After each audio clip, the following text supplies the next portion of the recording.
Coba Anda bayangin deh skenario ini. Anda seorang guru, sudah mengabdi bertahun-tahun. Tiba-tiba, suatu hari, Anda dilaporkan atas tuduhan pungutan liar. Proses hukumnya jalan terus, Anda dinyatakan bersalah, masuk penjara, dan puncaknya, dipecat. Secara tidak hormat. Karir Anda tamat. Tapi, beberapa tahun kemudian, datang surat dari Istana Presiden. Isinya, nama baik Anda dipulihkan sepenuhnya. Ini bukan fiksi loh. Ini kisah nyata dua guru di Luwu Utara, Sulawesi Selatan. Selamat datang di pembahasan mendalam kita. Berdasarkan serangkaian artikel berita dari tribuntimur.com yang Anda kirimkan, hari ini kita akan menelusuri sebuah cerita yang, penuh paradoks. Misi kita adalah membongkar rekam jejak dan kontroversi yang menyelimuti seorang aktivis bernama Faisal Tanjung. Dia ini sosok yang memulai semua drama tadi. Kita akan coba memahami polanya, motifnya, dan pertanyaan besarnya. Apakah dia ini seorang pahlawan penegak aturan atau sesuatu yang lain? Oke, kita mulai dari kasus utamanya ya. Kasus yang bikin namanya jadi sorotan nasional. Ini tentang dua orang guru, Rasnal, pengajar di SMAN 3 Luwu Utara, dan Abdul Muiz, seorang guru honorer sekaligus bendahara komite di SMA 1 Luwu Utara. Jadi di tahun 2019 mereka dilaporkan oleh sebuah LSM, tuduhannya pungli. Dan yang perlu kita garis bawahi di sini, proses hukumnya ini berjalan sangat serius. Ini bukan laporan yang masuk angin gitu. Tahun 2021, Pengadilan Negeri Masamba menyatakan keduanya bersalah. Hukumannya juga nggak main-main loh, lebih dari 1 tahun penjara. Mereka coba banding. Kandas. Jadi sudah 2 tingkat pengadilan yang memvonis mereka bersalah. Wow. Dan puncaknya ya di Mahkamah Agung. Tahun 2023, kasasi mereka ditolak. Putusan nomor 4265 KPI Desus 2023. Artinya, secara hukum, kasus ini sudah final, sudah mengikat. Nggak bisa diganggu-gugat lagi. Vonis bersalah itu dikuatkan oleh lembaga peradilan tertinggi di negeri ini. Nah, ini bagian yang paling menghancurkan bagi mereka, saya rasa. Setelah ada putusan Mahkamah Agung, Dinas Pendidikan Provinsi Sulawesi Selatan kan jadi nggak punya pilihan lain. Mereka menerbitkan SK Pemberhentian Tidak Dengan Hormat, PTDH. Bisa Anda bayangkan nggak? Bertahun-tahun mengabdi, karir hancur gara-gara laporan soal dana komite sekolah.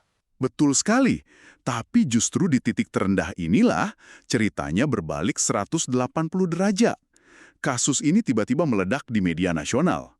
Narasinya sangat simpatik, sering dibingkai sebagai niat baik yang berujung buih. Tekanan publik jadi besar sekali.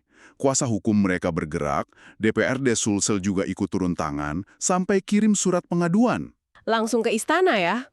Langsung ke Istana Presiden dan Kemenpan RB. Dan akhirnya sesuatu yang luar biasa terjadi.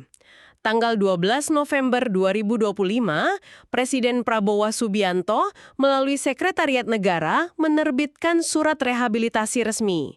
Nama baik Rasnal dan Abdul Muiz dipulihkan. Nah, di tengah semua kelegaan itu, publik mulai bertanya, sebenarnya siapa sih yang pertama kali melaporkan mereka? Dan muncullah nama itu, Faisal Tanjung. Di sini kita punya situasi yang aneh banget kan? Ada putusan Mahkamah Agung yang sudah ingkrah, tapi seolah-olah dianulir oleh surat dari istana. Ini kan kontradiktif. Untuk paham kenapa bisa begini, kita harus lihat siapa sebenarnya si pelapor ini. Mari kita telusuri jejaknya. Ternyata, kasus guru ini bukan satu-satunya aksi dia. Sama sekali bukan. Kalau kita tarik mundur sedikit ke tahun 2020, Faisal Tanjung ini sudah beraksi. Waktu itu dia mengatasnamakan sebuah lembaga, namanya panjang sekali, Badan Advokasi dan Investigasi Hak Asasi Manusia Republik Indonesia. Kita sebut saja BAINHMRI ya, biar gampang. Targetnya saat itu, KPU Luwu Utara. Tunggu. Dia melaporkan seluruh jajaran komisioner KPU ke Dewan Kehormatan Penyelenggara Pemilu, DKPP. Itu kan langkah yang sangat serius. Tuduhannya pasti berat sekali ya. Justru itu yang menarik. Tuduhannya adalah, KPU tidak profesional. Alasannya? Karena terlambat menyerahkan hasil pemeriksaan kesehatan salah satu calon bupati, M. Taharum.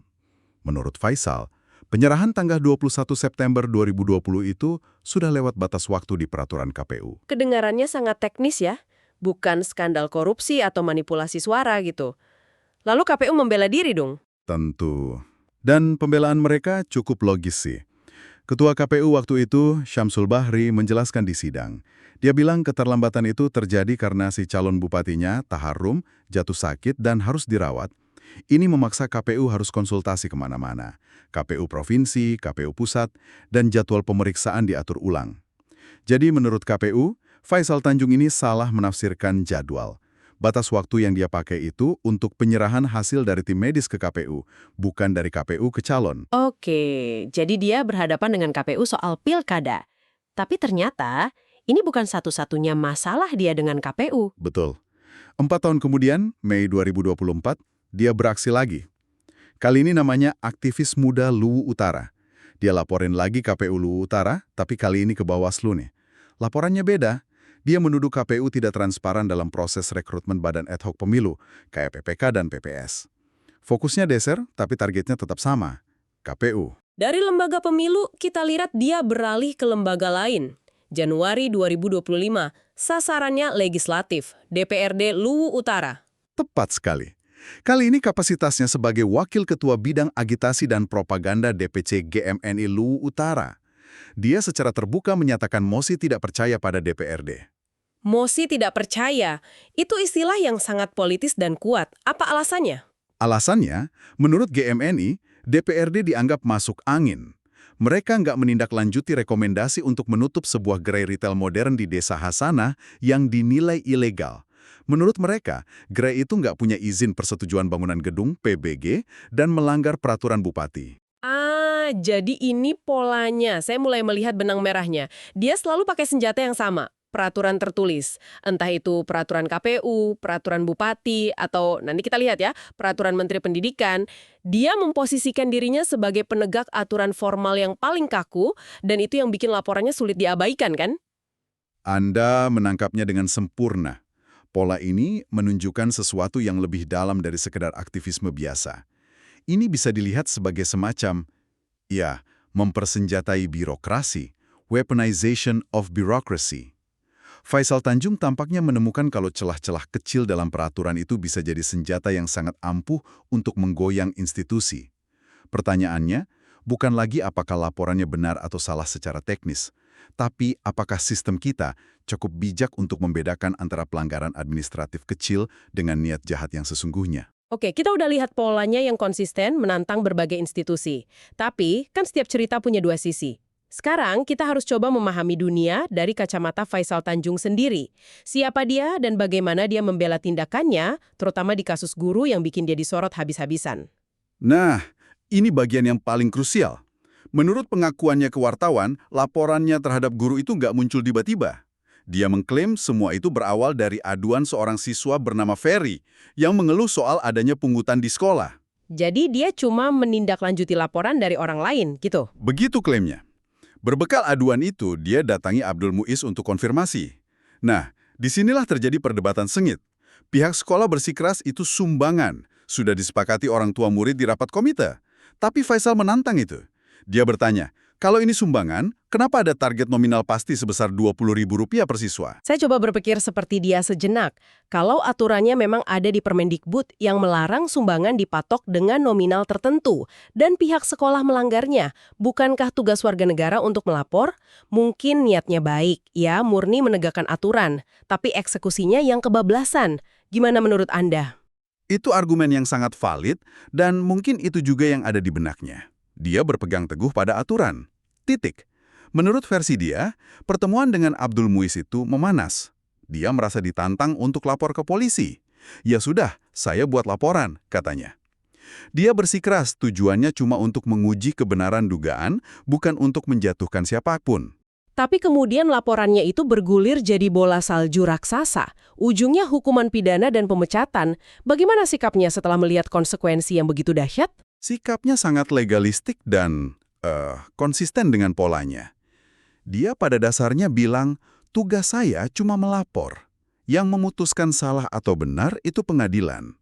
Baginya, fakta bahwa pengadilan negeri, pengadilan tinggi, sampai Mahkamah Agung memvonis kedua guru itu bersalah, adalah bukti mutlak bahwa laporannya valid.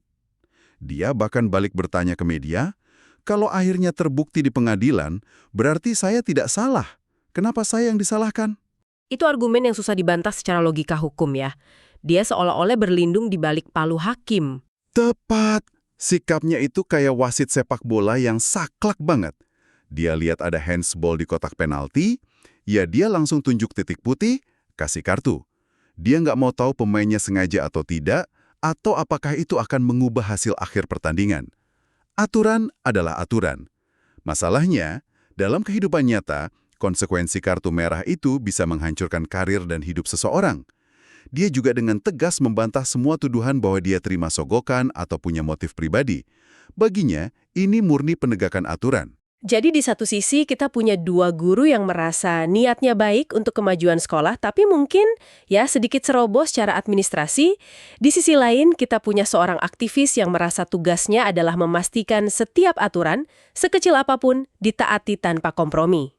Dan di tengah-tengahnya ada sistem hukum yang bekerja secara mekanis. Persis. Dan ketika sistem hukum itu menghasilkan putusan yang menurut rasa keadilan publik nggak pas, diperlukan intervensi luar biasa, dalam hal ini dari istana untuk memperbaikinya. Ini menunjukkan ada diskoneksi antara kebenaran hukum formal dengan rasa keadilan di masyarakat. Kalau kita hubungkan semua ini ke gambaran yang lebih besar, kita lihat sebuah pola yang sangat jelas. Anda punya seorang aktivis yang secara konsisten menggunakan jalur formal dan hukum untuk melaporkan dugaan pelanggaran di berbagai institusi publik, mulai dari sekolah, KPU, sampai DPRD. Dia memposisikan dirinya sebagai anjing penjaga, sebagai pengawas. Tapi di sisi lain, ada konsekuensi yang sangat nyata dan berat bagi individu-individu yang dilaporkannya.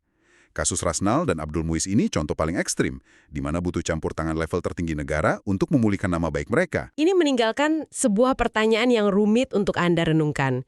Setelah mendengar semua sisi cerita ini, dari perspektif Faisal Tanjung yang berpegang pada teks aturan, perspektif para guru yang merasa punya niat baik, sampai proses hukum yang berliku dan hasilnya yang kontradiktif, di manakah sebenarnya garis batasnya?